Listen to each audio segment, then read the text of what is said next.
যাদের আধার কার্ডটি 10 বছরের বেশি হয়ে গেছে তাদেরকে অফিসিয়ালভাবে কিন্তু আধার কার্ডের সঙ্গে প্রুফ অফ আইডেন্টি এবং প্রুফ অফ অ্যাড্রেস এই দুটো ডকুমেন্টস কিন্তু আপডেট করাতেই হবে, না হলে আপনাদের কিন্তু পরবর্তী সময় সমস্যা হতে পারে। তো সেই আপডেট আপনি বাড়িতে বসে কিভাবে করবেন আপনার নিজের মোবাইলে, তার স্টেপ বাই স্টেপ কিন্তু আজকের আমি আপনাদেরকে দেখাবো।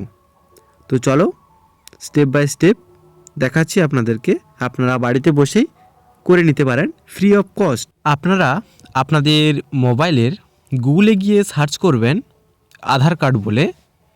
সার্চ করার পরে আপনাদের সামনে যে ফার্স্ট ওয়েবসাইটটি আসবে সেই ফার্স্ট ওয়েবসাইটটিতে ক্লিক করবেন। সেই ফার্স্ট ওয়েবসাইটটিতে ক্লিক করার পরে আপনাদের সামনে এরকমই একটা ফ্রন্ট পেজ কিন্তু আপনাদের সামনে ওপেন হবে। এখানে দেখতে পাচ্ছ যে ওয়েলকাম টু মাই আধার এবং লগ ইন অপশানটা দেখাচ্ছে। তো এই লগ ইন অপশানটিতে ক্লিক করে আপনি আপনার আধার কার্ডটা লগ ইন করে নেবেন। আর হ্যাঁ, আপনার আধার কার্ডের সঙ্গে যেন মোবাইল নাম্বার লিঙ্ক থাকে, তবেই কিন্তু আপনি এখানে লগ ইন করতে পারবেন। তো চলো আমি এখানে আমার আধার কার্ডটি বসিয়ে নেব এবং এখানে যে ক্যাপচার কোডটি আছে সেই ক্যাপচার কোডটি সেম টু সেমভাবে এখানে বসিয়ে নেব। দেখতে পাচ্ছ এখানে আমি আধার কার্ডের নাম্বার আর ক্যাপচার কোডটা বসিয়ে নিয়েছি। তারপরে এখানে লগ ইন উইথ ওটিপি অপশানটিতে ক্লিক করবেন। করার পরে আপনার আধার কার্ডের সঙ্গে যে মোবাইল নাম্বারটি লিঙ্ক করানো আছে ওই নাম্বারে ওটিপি যাবে, ওই ওটিপিটা এখানে বসিয়ে দেবেন। বসানোর পরে লগ ইন অপশানটিতে ক্লিক করবেন। লগ ইন অপশানটিতে ক্লিক করার পরে আপনার কিন্তু আধার কার্ডটি লগ ইন হয়ে যাবে আধার পোর্টালে। তারপরে এখানে আপনাকে আপনার ডকুমেন্টস আপডেট করতে হবে। তো কিছুটা নিচের দিকে স্ক্রল করে এখানে দেখতে পাচ্ছ যে ডকুমেন্টস আপডেট বলে এখানে দেখাচ্ছে 14/6/2026 ভেতরে কিন্তু আপনাকে করতে হবে, তাহলেই আপনি কিন্তু ফ্রি অফ কস্টে করে নিতে পারবেন। তো চলো আমরা ফ্রি অফ কস্টে ডকুমেন্টস আপডেটটা করে নিই। তো এই অপশানটিতে ক্লিক করবেন। ক্লিক করার পরেই আপনাদের সামনে আর একটি পেজ ওপেন হবে। এখানে সেই প্রসেসগুলো দেখাচ্ছে যে কটি প্রসেসের পর আপনার ডকুমেন্টসটি আপডেট হবে এখানে। তো এখানে কোনো কিছু করার দরকার নাই।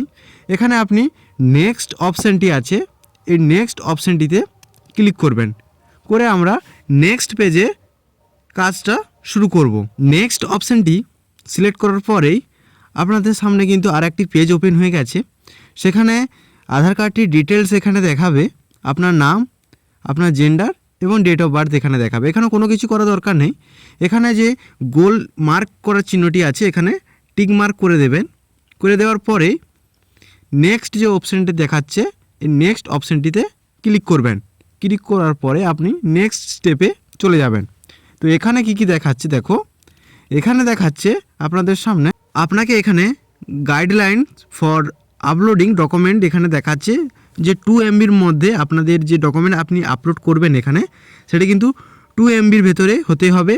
সেটি হচ্ছে জেপিজি বা পিএনজি ফোল্ডারে অ্যান্ড পিডিএফ ফাইলের মধ্যে হতে পারে। তো এখানে আপনাকে কি করতে হবে, এখানে দেখতে পাচ্ছ যে নিচে দেখাচ্ছে please upload proof of identity হিসাবে আপনি যেই ডকুমেন্টসটা এখানে আপলোড করতে চান সেটিকে এখান থেকে সিলেক্ট করে নেবেন।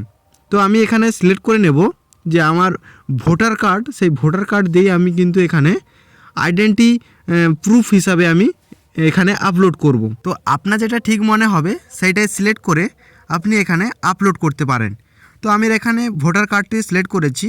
তারপরে আমি অ্যাকসেপ্ট অপশানে সিলেক্ট করার পরেই তারপরে এখানে দেখাচ্ছে, দেখতে পাচ্ছ নিচের দিকে যে আমাকে আপলোড করতে হবে ভোটার কার্ডটি পিএনজি বা পিডিএফ আকারে এখানে কিন্তু আপলোড করতে হবে। তো আমি এখানে কন্টিনিউ টু আপলোড অপশানটিতে ক্লিক করলাম। তারপরে আমি ফাইলে গিয়ে আপলোড করে নিচ্ছি। তো আপনারা এইভাবে ফাইলে গিয়ে আপলোড করে নাও। দেখতে পাচ্ছ এখানে কিন্তু আমি প্রুফ অফ আইডেন্টি হিসাবে ভোটার কার্ডটা এখানে আপলোড করেছি আর এটি কিন্তু 100% হয়ে গেছে দেখাচ্ছে। তারপরে আপনাকে কিন্তু আবার একটি প্রুফ অফ অ্যাড্রেস হিসাবে কিন্তু আপনাকে কিন্তু আর একটি ডকুমেন্টস আপডেট করতে হবে, আপলোড করতে হবে। তো সেই হিসাবেও আমি এখানে ভোটার কার্ডটি চুজ করে নেব। তো এখানে অনেকগুলোই আছে, আপনি সেটাই চুজ করে নিতে পারেন। এখানে আছে আপনার ড্রাইভিং লাইসেন্স আছে, SC ST OBC caste certificate আছে, আপনার ভোটার কার্ড আছে। তো এখানে অনেক অপশন আছে, আপনি এখান থেকে যে কোনো একটি চুজ করে নিতে পারেন।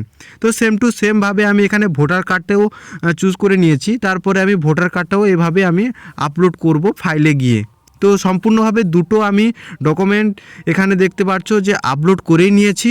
তো তারপরে কি করব, তো তোমরা অবশ্যই দুটো আপলোডই করবেন। এখানে দুটো ডকুমেন্টস, এখানে হচ্ছে একটি হচ্ছে প্রুফ অফ আইডেন্টি হিসাবে আপনাকে একটা ডকুমেন্টস দিতে হবে, আর এখানে প্রুফ অফ অ্যাড্রেস হিসাবে একটা ডকুমেন্টস দিতে হবে। সেটা সেম হতে পারে বা আলাদা আলাদা ডকুমেন্টস হতেও পারে। তারপরেই যে গোল টিক মার্কটি আছে, এই টিক মার্কে টিক করে আপনি নেক্সট অপশানটিতে ক্লিক করবেন। নেক্সট অপশানে ক্লিক করার পরেই আপনাকে ওকে অপশানটিতে ক্লিক করতে হবে। ক্লিক করে দেওয়ার পরে আপনার সামনে আরেকটি পেজ ওপেন হবে। এখানে দেখতে পাচ্ছ যে this service is free of cost. এখানে 14/6/2026 দেখাচ্ছে। এখানে 14/6/2026 পর্যন্ত আপনি কিন্তু ফ্রি অফ কস্টে এখানে ডকুমেন্ট আপডেট করতে পারবেন। তারপরে এখানে যে সাবমিট অপশানটি আছে, এই সাবমিট অপশানটিতে ক্লিক করবেন। সাবমিট অপশানটিতে ক্লিক করার পরে আপনার সামনে এরকমই সাকসেস দেখাবে। তো আপনার কিন্তু ডকুমেন্ট আপডেট হয়েই গেছে। তো এইভাবে বাড়িতে বসে আপনি কিন্তু ডকুমেন্ট আপডেট করতে পারবেন। তো এখান থেকে আপনি কিন্তু অ্যাকনোলেজমেন্ট ডাউনলোডটা করে রাখতে পারেন, পরবর্তী সময় স্ট্যাটাসটি চেক করতে পারেন বা কোনো দরকারই নাই।